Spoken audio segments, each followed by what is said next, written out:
Long ago, in ancient Greece, people gathered not for war or politics, but for celebration beneath the open skies.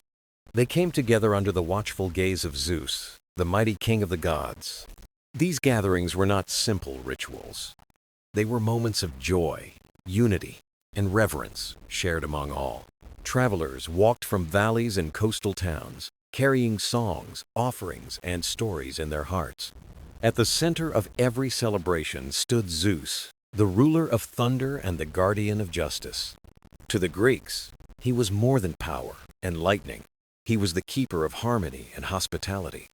It was in his honor that the most sacred and joyful festivals were born across the land. The Grand Olympic Festival was the most famous, where athletes, poets, and pilgrims gathered. Yet, there were many other celebrations, each one weaving stories of devotion and connection. Through them, the Greeks painted a vision of life that reached toward the divine. Tonight, we journey back into that ancient world of song, ritual, and hope. We will step into sacred groves, hear the hymns, and feel the living spirit of Zeus's festivals. When we think of ancient Greece, we imagine temples and myths. Yet beyond the marble and stories, a deeper force held people together, the spirit of worship for Zeus. For the Greeks, Zeus was not far away. He was present in thunder and lightning, reminding them of his power. But he was also the guardian of justice and the keeper of balance. Picture a family traveling to a village festival for Zeus. They carry bread, olives, figs, and flowers. Children laugh, songs rise, and every step of the journey becomes an offering. Worship was not about fear. It was about connection, honoring life, harvests, home, and friendship. Festivals reminded everyone that life was a gift shared under the open sky. Prayers filled the air like music. Elders whispered quietly. Choirs sang loudly. Thanks were given not only for fortune, but for rain, sunlight, and peace among people. Festivals created unity. Rival city-states paused their quarrels. At Zeus's altar, Athenians, Spartans, and islanders stood side by side as one human family beneath the same sky. Imagine a town square, alive with music and incense. Merchants pause, children watch in wonder, and elders gaze upward. At the center, an altar glows with simple offerings. Every offering carried meaning. Grain gave thanks for harvest. Oil symbolized nourishment and light. Even a song, sung with honesty, was a gift worthy of Zeus. The spirit of worship touched mountains, markets, and theaters. Shepherds prayed under stars. Storytellers shared myths. Plays reminded crowds of justice, harmony, and divine order. Worship gave meaning to daily life. A loaf of bread became sacred when shared. A handshake with a stranger was hospitality in Zeus's name. Even the vast sky was divine. Over time, small gatherings grew into great festivals. Villages transformed into centers of joy, where people traveled far to celebrate Zeus with song, art, and sport. Yet, worship was not only about spectacle, it was about a feeling standing beneath the heavens, looking upward, and sensing you were part of something greater. This quiet strength bound Greeks to Zeus and to one another. Every prayer, every song, every festival carried the same truth. Honoring Zeus was honoring life itself. To worship him was to cherish justice, to seek harmony, and to live in wonder under the endless sky. This was the spirit that gave birth to sacred festivals. Every great tradition begins with a small moment. The festivals of Zeus, later grand and famous, first grew in quiet places among mountains, groves, and humble villages. In the earliest days, people looked at the sky with wonder. They saw storms gather, lightning flash, thunder roll, and felt the presence of Zeus in every sound and spark. Imagine a shepherd on Mount Olympus. At night, he watches the stars, whispers a prayer, and thanks Zeus for his flock's safety and the earth's strength beneath his feet. Across Greece, families made simple offerings. A loaf of bread on a rock, a cup of wine poured into soil, garlands of flowers, all tokens of gratitude to the god. Villages discovered the power of gathering together. One voice became many in song. One loaf of bread grew into tables of food. Worship became celebration shared by all. Mount Olympus, believed to be Zeus's dwelling, drew pilgrims carrying olive branches, honey, and garlands. Springs and groves became sanctuaries where the land itself felt sacred. Elsewhere, towns built open-air altars shaded by oak or olive trees. These sanctuaries welcomed all beneath the sky. Music, prayers, and shared meals marked the first festivals. Festivals mirrored the seasons. Rains brought prayers for fields. Sunlight called forth thanks for harvest and warmth. Nature's changes were seen as conversations between mortals and Zeus. Picture a village preparing. Women bake bread, men bring wine and honey, children weave flowers. On the day, everyone gathers to sing, share food, and honor Zeus together. Storytelling filled these gatherings. Elders told how Zeus protected travelers, upheld justice, and ordered the world. Myths were lessons, teaching the young fairness, kindness, and gratitude. Each year, festivals grew larger, songs grew louder, offerings richer. By honoring Zeus together, communities also strengthened their bonds and found peace beyond rivalries. Travelers carried these customs across regions. A song sung in one valley was echoed in another. Local traditions spread, adapted, and expanded into shared celebrations. It's tempting to see the Olympics as the beginning, but the spirit of Zeus's festivals was born earlier in whispered prayers, simple offerings, and fireside stories. From these small acts, great traditions grew. They shaped art, culture, and history. Yet at their heart, they were always about looking upward and saying together, "We are grateful." Let us journey now to Olympia, a valley where rivers, olive groves, and devotion to Zeus created one of the most sacred traditions in all of Greece. Every 4 years, people from Athens, Sparta, Corinth, and distant colonies traveled across land and sea, carrying hopes, prayers, and the spirit of unity. Their journey was not only physical, but also spiritual.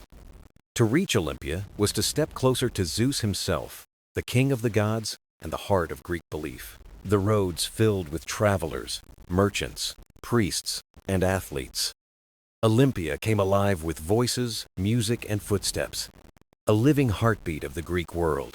At the center rose the great temple of Zeus, its massive columns stretching skyward, holding within it a wonder that captured both awe and devotion. Inside sat the colossal statue of Zeus, crafted by Phidias, gleaming in gold and ivory, serene yet powerful, a vision of divine majesty that humbled all who entered. The festival began with rituals of reverence. Priests gathered in the sacred altar, offering sacrifices of gratitude, honoring the god who ruled the sky and watched mankind. When the sacred flame was lit, the air itself seemed to shift. It was more than fire, it was unity, purity, and the presence of Zeus among his people. For the Greeks, the flame marked the true beginning. Rivalries paused, wars ceased, and for a brief time, the world turned in harmony toward Olympia. The athletes were chosen not for riches but for glory.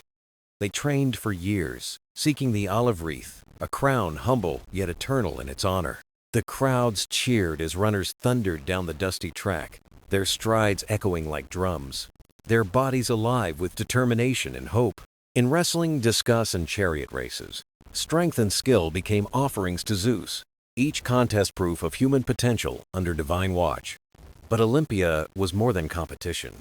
It was a gathering of cities, a sacred truce, a place where Greeks met as one people beneath the gaze of the gods. At night, fires burned and voices rose in song and story. Poets recited, musicians played, and rival cities found fellowship in shared devotion. Processions wound through the groves, hymns rose to Zeus, garlands of flowers adorned the altars, and the fragrance of incense filled the sacred air. Banquets overflowed with food and wine, laughter and song mingled with prayer, and every heart felt bound together in something larger than life. When the festival ended, travelers carried home more than memories. They carried the blessing of Zeus, the unity of Greece, and the courage to live with honor. Olympia was not just a place. It was a promise, a meeting of mortal and divine, a glimpse of harmony that inspired both past and future generations. Even today, the echoes of Olympia remain. The hymns, the footsteps, and the gaze of Zeus still whisper across time. reminding us of faith, unity, and aspiration. As dawn touched Olympia, golden light spilled across temples and olive groves. The festival day began not with games, but with reverence. Before athletes took the field, before songs and cheers rang out, the heart of the festival beat quietly in sacred rituals devoted to Zeus. In the Altus, the sacred grove, priests gathered at a stone altar. Their voices hushed, their movements slow, preparing to honor the king of the gods. The crowd stood in silence. This was the moment mortals reached toward the divine, offering gratitude to the ruler of heaven and earth. The ritual began with fire. Torches were lit from a pure flame, smoke curling skyward, carrying prayers into the realm of the gods. Fire was a symbol of Zeus, lord of lightning and sky, giver of warmth and life. Its flicker was his presence made visible among mortals. Offerings were brought forward, not of fear, but of thanksgiving. Priests sprinkled grain, poured wine, and presented animals as tokens of abundance. Every action was deliberate. Every sound, chant, prayer, or invocation woven into a harmony of faith that filled the sacred grove. Heralds raised their voices, calling Zeus by his many names: Olympios, guardian of oaths, father of gods and men, ruler of the sky. Each title was a story, a reminder of his many roles. The crowd responded, their voices rising in chorus, joining smoke and song in the air. This was connection. Here, Athenians, Spartans, Corinthians, and distant travelers stood as one, united as children of Zeus. Tables were set with bread, fruit, honey, and oil, humble gifts that carried deep meaning. Symbols of life's blessings returned to the divine. Music flowed through the air. Lyres and flutes accompanied hymns, their melodies both ancient and eternal, carrying memory and devotion. As rituals unfolded, the air itself seemed to change. Travelers felt lightened, athletes steadied, and all sensed the divine watching over them. At last, the moment arrived. The grand altar's flame was lit. It would burn through the festival, a beacon of Zeus's blessing. The crowd erupted in song. The festival had truly begun. Rivalries paused, and all Greece turned toward Olympia in harmony. The flame was more than fire. It was presence, peace, and promise. Heaven and earth touched in its glow. As the sun rose higher, rituals ended, and the people turned to celebration. Yet their hearts remained bound by the sacred flame. The fire taught them gratitude and unity. It reminded them that all life was a gift, and Zeus its guardian. In its quiet glow, the festival found its soul. And with that soul, the celebration of Zeus began. When we think of Olympia, we imagine crowds cheering, dust rising, and athletes crowned in olive wreaths. But behind every contest lay something greater, a sacred promise called the truce, or ikacheria. The truce was not just an agreement between cities. It was a vow in the name of Zeus, guardian of oaths. Once declared, no army could march, no weapon could rise, and no war could block the road to Olympia. Across mountains and seas the message spread. Zeus calls, the festival begins, and peace must reign. This was the miracle of the games. Greece, a land of rivals, paused their wars every 4 years. Enemies set aside their arms and became fellow travelers, bound for the same sacred place. Picture it. Soldiers walking side by side, farmers and merchants joining them, all drawn toward Olympia. The truce reminded every city that beyond rivalry, they shared one God, one faith, and one tradition. For athletes, the truce was a gift-safe passage from faraway lands without fear or danger. Some came from Asia Minor, some from Italy, carrying the pride of their cities to honor Zeus. The journey was long, but their hearts were lifted, knowing Zeus himself guaranteed their safety. At Olympia, these athletes were transformed no longer mere men, but symbols of excellence. To compete was not just ambition. It was a sacred duty to honor Zeus with strength and skill.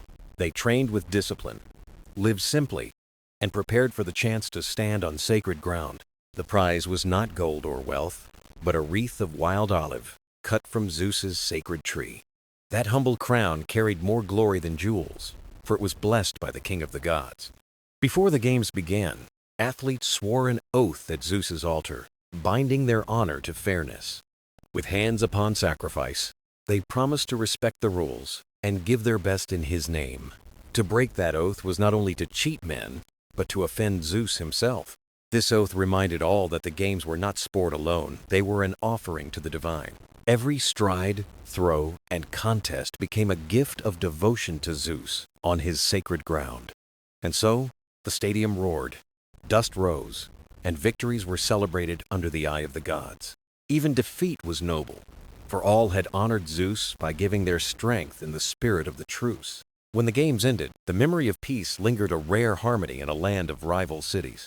For a brief moment, Greece was united, not by politics, but by faith in Zeus and his festival. This was the true power of Olympia, not just sport, but the vision of a shared harmony. The sacred truce made the games more than contests. It made them a symbol of peace. And even today, the echo of that promise reminds us, in rivalry there can still be moments of peace, if we choose to honor them.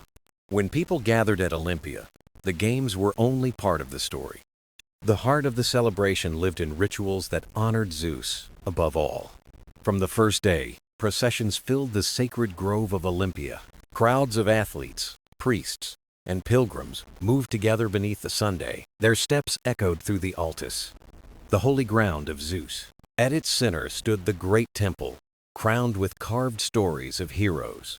Priests led the way, carrying sacred water drawn from the river Alpheus. Behind them, flute players filled the air with music that lifted the soul. The people followed, chanting hymns, weaving their voices into a chorus. Athletes walked among them, their rivalry set aside, holding olive branches. They moved toward the great altar of Zeus, made from centuries of ashes. A fire burned bright as priests poured libations of wine and oil. Smoke rose, carrying prayers for peace, victory, and good harvests. The moment bound all together, reminding them they stood before the divine. Other gods were honored, Hera, Apollo, and Nike, but Zeus remained central. Inside the temple stood a wonder, the colossal statue of Zeus by Phidias. Seated on a throne, he held Nike in one hand and a scepter in the other. So vast was the image that if he stood, the roof would lift away. Pilgrims entered in silence, overcome with awe and reverence. Some wept, some whispered prayers. All felt the majesty of the god. The statue was not just art, but a vision of order and mercy. Outside, processions continued, uniting rivals in one shared devotion. Spartans and Athenians, Thebans and Corinthians, walked side by side. For a moment, they were not enemies, but worshippers of Zeus. As night fell, torches lit the grove, and chants filled the air. The sacred flame burned on, a sign of life and divine presence. Rituals bridged mortals and gods, binding them in harmony. Through them, people felt part of something greater than themselves. The games brought glory, but the rituals gave meaning to Olympia. They reminded all that Zeus's sanctuary was a place of unity and peace. And so every hymn and offering renewed the covenant with Zeus, celebrating not only a god, but the sacred order he embodied. When the sacred festivals of Zeus approached, every athlete dreamed of Olympia. It was not only about victory, but about honor, legacy, and devotion to the god. To compete meant stepping into history and walking the ground of heroes. Athletes traveled from Thessaly, Ionia, and even distant colonies in Italy. They came by foot, ship, or horse, carrying the pride of their homelands. The sacred truce guaranteed safe passage, but the journey was still demanding. Upon arrival in Elis, true preparation began under the eyes of officials. No one could enter Olympia without a month of strict training in Elis. Wrestlers grappled in the sand, testing strength and balance with skill. Runners crouched low and burst forward, rehearsing their perfect starts. Boxers honed timing and endurance, training to master their rhythm. Discus throwers spun with grace, releasing the disc in practiced arcs. But training was more than the body, it was discipline of the mind. Athletes lived simply, eating bread, figs, and olives. To grow strong, luxury was set aside. for every choice honored Zeus and the games. Before the contests, they swore an oath at the altar of Zeus Horkios. With hands raised, they promised fairness, truth, and their very best. To break the oath was not only dishonor but an insult to Zeus. For young athletes, this was a sacred moment of transformation. Many had trained since childhood, yet few would stand in Olympia. Rivals became familiar faces, bound by shared trials and sweat. Though they would compete, they also shared respect and discipline. The Hellenodikai, the judges, ensured fairness and watched with care. They guarded the game's spirit, chosen from the citizens of Elis. As the festival neared, bodies sharpened and minds grew calm. Athletes prepared to face the stadium, where thousands would cheer. Every stride, every move carried meaning beyond mere sport.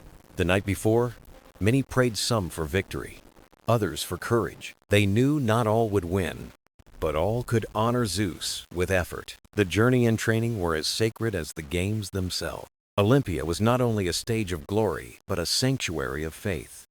At last, the athletes entered the sacred grounds, ready in body and spirit. They carried the hopes of their cities and devotion to Zeus, King of gods. The road to Olympia was a pilgrimage of discipline, faith, and honor.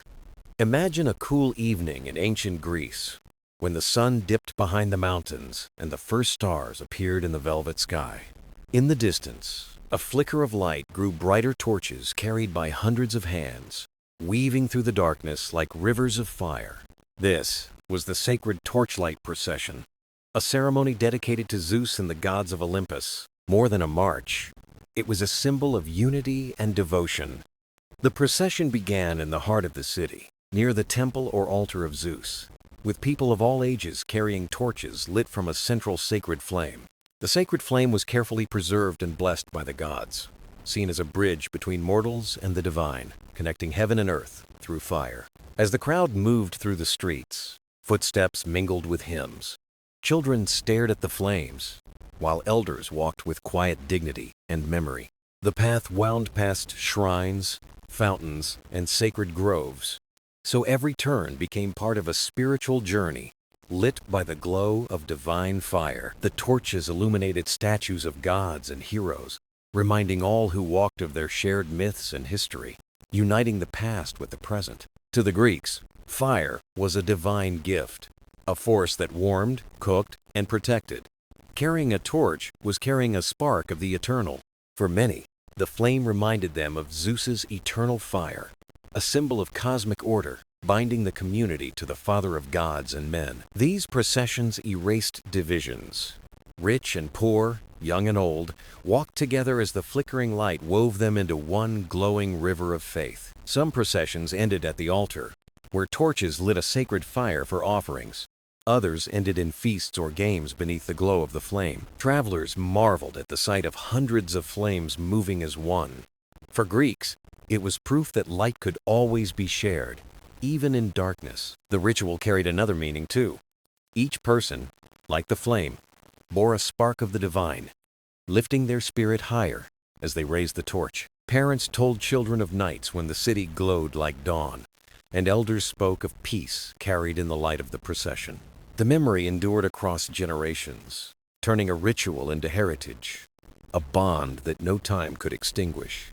As we imagine those nights now, we can hear hymns, feel the warmth of fire against the cool air, and see smiles lit by sacred purpose.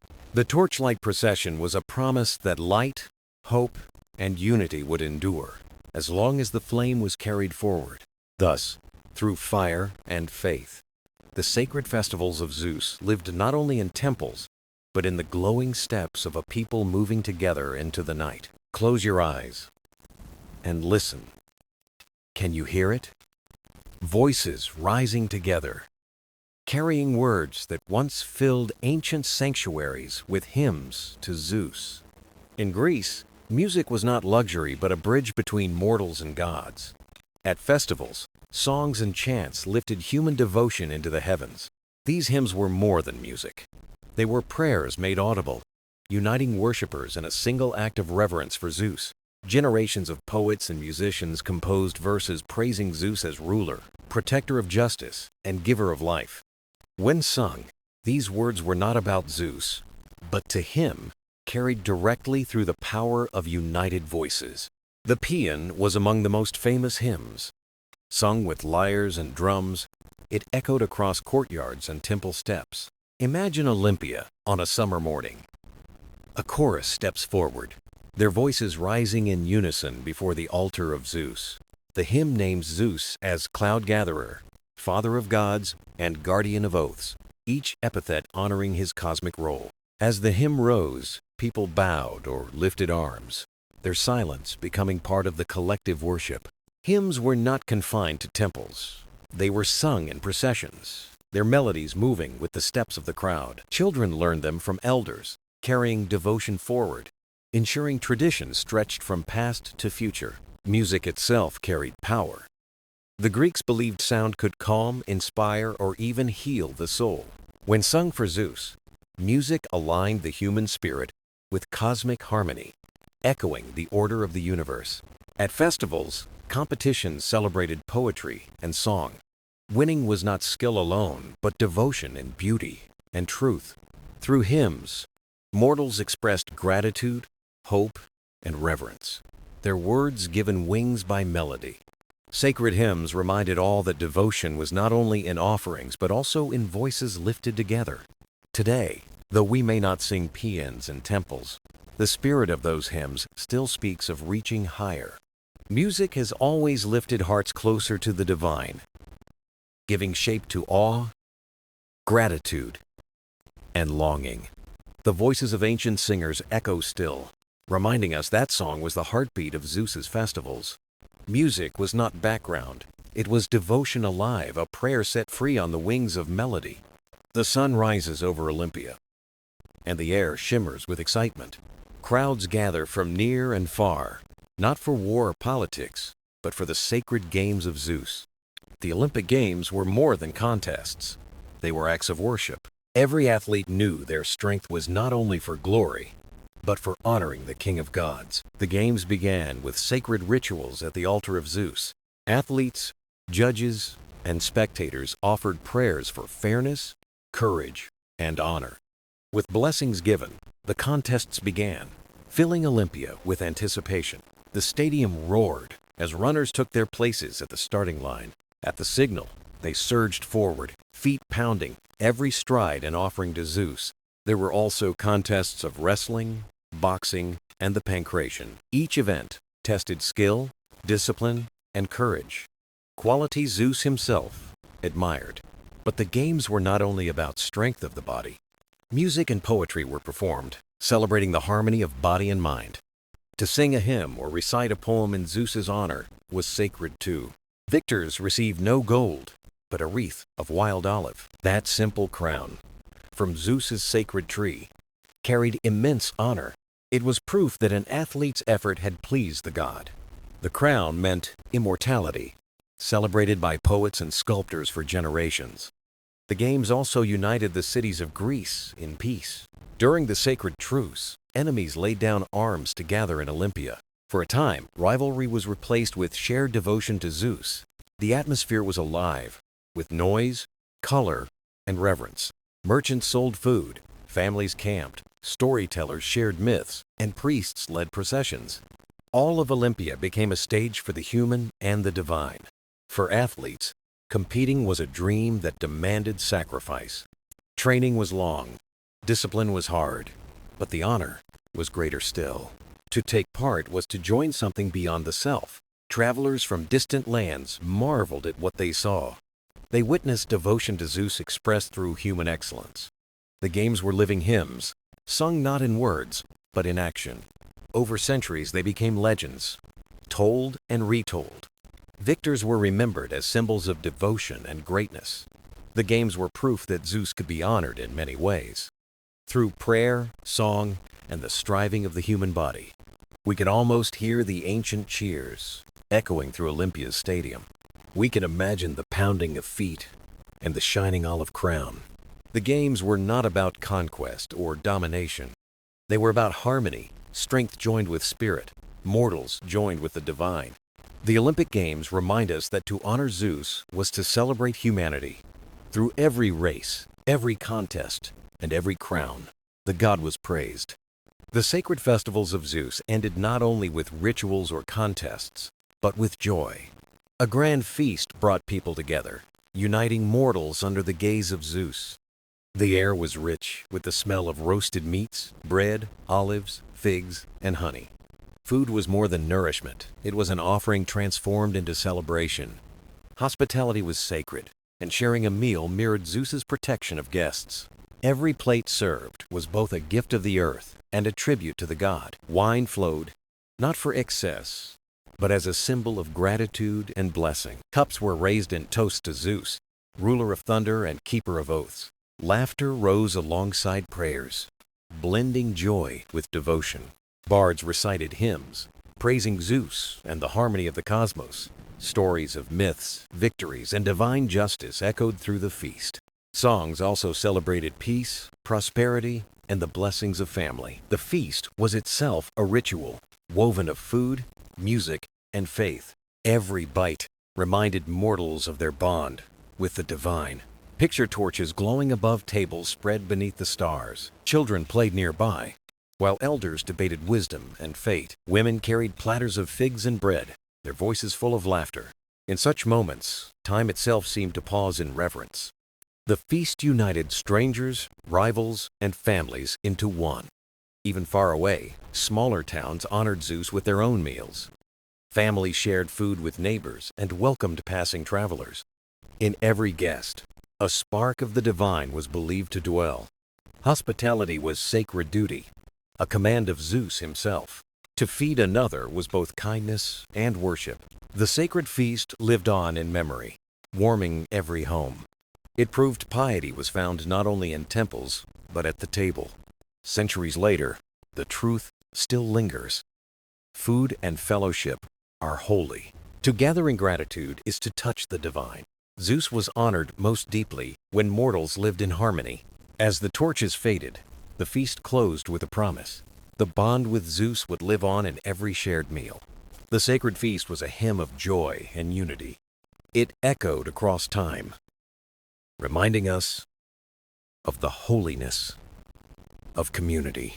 The streets of the ancient city awoke with color and sound. The sacred procession was not a parade, but a moving hymn to Zeus. Priests led the way, their robes flowing, incense rising in the air. Symbols of Zeus, the thunderbolt, the eagle, the laurel, were carried high.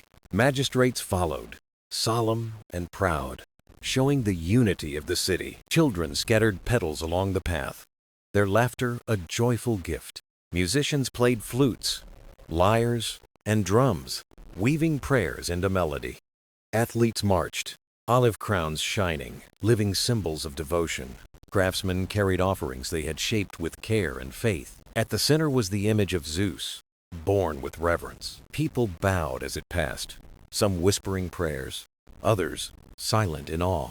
The procession wound through the city and toward the temple. Crowds lined the streets, clapping, singing, lifting hands to the sky. Merchants closed stalls, families left homes, travelers paused their journeys. To witness was to join the heart of the festival itself. At the temple, the mood turned solemn. Prayers filled the air. Priests called on Zeus for rain, justice, and lasting peace. Hymns rose as offerings were placed fruit, garlands, and oil. The statue of Zeus was set in honor, wreathed in incense. At night, torches lit the streets in golden, flickering light. Children danced carefully with flames, guided by watchful elders. The fire was warmth, a symbol of divine presence and care. What began with solemn steps ended with joy and wonder. These parades were more than ritual, they were living devotion. They united the people in reverence, strength, and harmony. Faith was not hidden in temples, but carried through the streets. Even after the music faded, the memory lived on. Travelers and poets retold the processions as timeless stories. Each step was proof that Zeus lived in the life of the city. In Olympus, Zeus was not only the wielder of thunder, he was the guardian of oaths and the keeper of promises. Words were not just sounds, They were threads of destiny. Every vow bound mortals and immortals under Zeus's watch. A king swore justice before his people, invoking Zeus in silence. If he stayed true, Zeus blessed him with honor and strength. If he broke his word, misfortune followed, quiet but certain. Even shepherds and merchants whispered vows under Zeus's gaze. Every promise mattered. Every word carried sacred weight. The river Styx held the most binding oath of all. When a god swore upon it, even Zeus was bound. Its name inspired awe and fear across heaven and earth. Festivals and alliances were sealed with vows to Zeus. Breaking an oath offended not just men, but the cosmos. Thus, Zeus became more than the ruler of gods. He was the balance between word and deed. Through him, trust grew and harmony took root. One tale tells of a man who swore falsely. He gained wealth for a while, thinking himself clever. But Zeus remembered, and his fortune slipped away. His friends turned distant. His name lost all honor. He stood alone, a warning to all who lied. Yet Zeus was not merciless or cruel. If promises broke by misfortune, he could forgive. He was justice itself, tempered with compassion. Those who admitted faults could find mercy in him. Generations honored Zeus by keeping their oaths true. Kings, farmers, and sailors alike trusted his power. Their words bound them not only to each other, they bound them to the divine order of life. Zeus ruled not just storms, but human integrity. His power lay in both thunder and truth. Even now, temples have fallen, songs have faded, but the power of a promise still endures. Zeus whispers in every vow we speak. He reminds us that truth is sacred, and that our words have the power to shape the world. In ancient Greece, hospitality was sacred, not just polite. Zeus watched over it as Zeus Xenios, the protector of travelers and strangers. Every knock at the door might carry the presence of a god. A weary traveler, sandals dusty, sun burning, hoped for an open door. If welcomed with bread, water, and rest, the host honored Zeus himself. Refusing a guest was more than unkindness, it risked divine disfavor. At Zeus's festivals, hospitality shone brightest, uniting distant lands. Strangers filled streets, shared food, and spoke many dialects as one. Temples, homes, and marketplaces became sanctuaries of welcome and trust. Greeks told of Zeus walking earth, disguised as a humble beggar. Simple bread and wine offered by kind hearts won his blessing. Pride or cruelty toward strangers brought his silent disapproval. The tale of Bacchus and Philemon was told for generations. Their humble welcome transformed a hut into a temple of memory. At festivals, such stories reminded all of their sacred duty. Hospitality bound not only people, but also cities and nations. Leaders welcomed rivals as guests before debating as opponents. Gifts, meals, and shared words built trust beneath Zeus's gaze. Welcoming rituals were sacred, starting with water to wash dust. Bread and wine followed, tokens of kindness and divine care. Only after this, questions of origin and purpose were asked. Guests were honored before curiosity or suspicion had its place. At Zeus's festivals, cities prided themselves on sacred hosting. Every home and market opened as if watched by the god. Streets echoed with laughter, stories, and the rhythm of unity. Xenia, sacred hospitality, was the heartbeat of Greek society. It wove kindness into cosmic order and honored divine harmony. To refuse a guest was to break trust with the cosmos. Even now, temples lie in ruins. Songs of Zeus have faded, but hospitality lives on, carried in every act of kindness. Each shared meal and welcome echoes the spirit of Zeus Xenios. Perhaps this is his greatest gift, the reminder to honor others. In every face, we meet the spark of the divine. A home becomes sanctuary. A meal becomes blessing. A welcome endures. The festivals of Zeus may have faded, but their spirit endures. They lived not only in temples, but in the hearts of those who honored him. When crowds dispersed, a deeper rhythm remained life tied to the divine. Zeus was more than a god of thunder and sky. He guarded justice, protected travelers, and kept the bonds of truth. His festivals reminded mortals of the cosmic order they shared. At Olympia, contests were more than games of strength. They were vows of unity, peace, and the hope of all mankind. The sacred truce showed rivals could honor a higher truth. At Dodona, Zeus's voice whispered through the rustling oak leaves. Priests listened, but so did hearts, open to unseen wisdom. His words guided choices and affirmed trust in divine order. At Nemea and other sites, festivals became communities of joy. City walls dissolved, and strangers stood together as kin. Hospitality, oaths, and truth were daily offerings to Zeus. Every welcome, every promise, carried the weight of his presence. Century passed, empire rose, yet his spirit endured. Temples fell, statues crumbled, but values lived in generations. Families feeding guests honored Zeus Xenios, protector of strangers. Leaders swearing peace invoked Zeus Horkios, guardian of oaths. Judges seeking fairness carried his light of justice.